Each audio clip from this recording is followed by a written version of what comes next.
Hello guys, welcome back to the channel general analysis. तो आज हम लोग बात करने जा रहे हैं लार्ज हाइड्रोन कोलाइडर के बारे में, जो कि एक बड़ा सा कॉम्प्लेक्स मशीन है जिसका हम लोग उपयोग कर रहे हैं किसी भी पार्टिकल के सबसे छोटे ज्ञात बिल्डिंग ब्लॉक को स्टडी करने के लिए। और इसके साथ ये भी उम्मीद किया जा रहा है कि इसके मदद से हमें पार्टिकल फिजिक्स के कुछ सवाल का जवाब भी मिल सकता है। और अब यदि लार्ज हाइड्रोन कोलाइडर के बारे में बात करें तो इसे डेवलप किया है सर्न ने, जो कि European organisation for nuclear research का शॉर्ट फॉर्म है। और यह टोटल 27 किलोमीटर लंबे राउंड ट्रैक में फैला हुआ है। इसके साथ ही इसे जमीन से 100 मीटर नीचे स्विट्जरलैंड और फ्रांस के बॉर्डर पर बनाया गया है। और इसके साथ ही इसका साइज इतना बड़ा है और इसमें एक साथ इतना मशीन काम कर रहा होता है कि उसे कूल रखने के लिए हमें काफी लो टेम्परेचर की आवश्यकता होती है।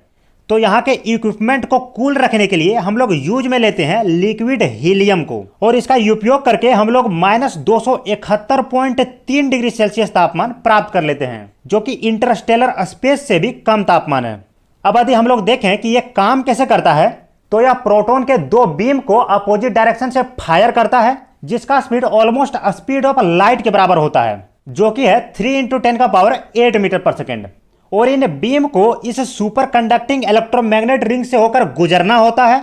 वैसे जो इसके चारों तरफ ये इलेक्ट्रोमैग्नेट लगा हुआ है वो इसे सही डायरेक्शन में ट्रेवल करने में हेल्प करता है, और फाइनली ये एक दूसरे से कोलाइड कर पाता है। वैसे कोलिजन से जस्ट पहले इसमें एक स्पेशल टाइप का पावरफुल मैग्नेट यूज किया जाता है, ताकि इन अपोजिट डायरेक्शन से जा रहे बीम को और पास लाया जाए और कोलिजन होने का चांस बढ़ जाए। वैसे आप देखें तो यह काफी स्मॉल पार्टिकल है, और हम लोगों को तो एटम अपनी आंख से नहीं दिखता है, और यहाँ पर प्रोटॉन बीम को एक दूसरे से टक्कर करवाना है। और यदि हम लोग इसको कंपेयर करें सुई के नीडल से, जिसको हम लोग अपनी आंख से देख सकते हैं, उसे यदि हम लोग 10 किलोमीटर के दूरी से फेंकते हैं तो उन दोनों के पॉइंट को एक दूसरे से टकराना कितना मुश्किल होगा ये आप सोच सकते हैं।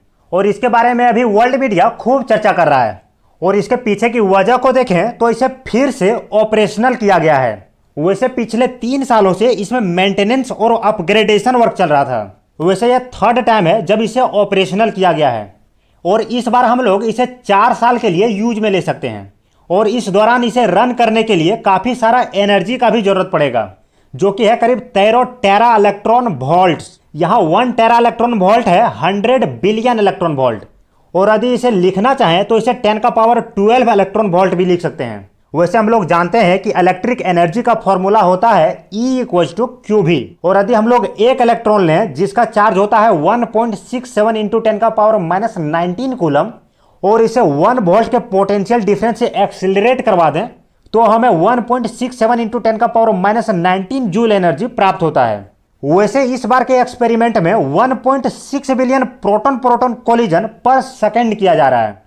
और इसके साथ ही इस बार के प्रोटॉन बीम का साइज और नैरो करके 10 माइक्रोन्स कर दिया गया है। और यदि हम लोग इसको ह्यूमन हेयर से कंपेयर करें तो हमारा हेयर 70 माइक्रोन्स थिक होता है। तो हमारे हेयर के साइज से 7 गुना पतला इस प्रोटॉन बीम का साइज है। और ऐसा इसलिए किया गया है ताकि कोलिजन रेट और बढ़ जाए, क्योंकि यदि जगह कम होगा तो कोलिजन का भी चांस ज्यादा होगा। और अब यदि हम लोग सोचें कि साइंटिस्ट इतना मेहनत कर रहे हैं और इसके क्या फायदे हैं, तो मैं आपको बता दूं आज जो हम लोग गॉड पार्टिकल के बारे में जानते हैं वो इसी एक्सपेरिमेंट की देन है। आज से 10 साल पहले 4 जुलाई 2012 को सर्न के साइंटिस्ट ने हिग्स बोसॉन के खोज के बारे में दुनिया को बताया था। और यह खोज तब हुआ था जब लार्ज हाइड्रोन कोलाइडर को पहली बार ऑपरेशनल किया गया था। और इस खोज ने सब एटॉमिक पार्टिकल के बीच में लगने वाले फोर्स की गुत्थी को सुलझा दिया था। और इसके साथ ही हमें हिग्स मैकेनिज्म के प्रेजेंस के बारे में भी प्रूफ मिल गया था। इसी वजह से 2013 में फिजिक्स का नोबेल प्राइज पीटर हिग्स और फ्रैंकोइस को दिया गया था, जिन्होंने हिग्स बोसॉन की खोज की, जिसे हम लोग गॉड पार्टिकल भी कहते हैं। वैसे इस खोज से हमें अपने यूनिवर्स के क्रिएशन के बारे में जानने में मदद मिलेगा। और जब 2015 से 2018 तक सेकेंड टाइम के लिए लार्ज हाइड्रोन कोलाइडर को ऑपरेशनल किया गया था, उस समय साइंटिस्ट ने पहली बार से 5 गुना ज्यादा डाटा कलेक्ट किया था। और अभी जो 3rd टाइम एक्सपेरिमेंट शुरू हुआ है उसके बारे में साइंटिस्ट का कहना है कि पता नहीं इस एक्सपेरिमेंट में क्या मालूम चलेगा, लेकिन हमें उम्मीद है कि इस बार हमें डार्क मैटर के बारे में कुछ जानकारी मिल जाए। और यदि हम लोग डार्क मैटर के बारे में बात करें तो कहा जाता है कि इस यूनिवर्स में 2 तरह के फोर्स हैं। एक है डार्क एनर्जी जो इस यूनिवर्स के एक्सपेंशन के लिए जिम्मेदार है, और इसके साथ ही ये फोर्स हमारे यूनिवर्स में मौजूद सेलेस्टियल बॉडीज को एक दूसरे से टकराने से भी बचाते हैं। और वहीं दूसरा फोर्स है डार्क मैटर, जो इन सेलेस्टियल बॉडीज को पास खींचता है। और यदि हम लोग अपने यूनिवर्स के क्रिएशन के पहले की स्थिति को देखें तो उस समय डार्क मैटर की मात्रा अधिक थी।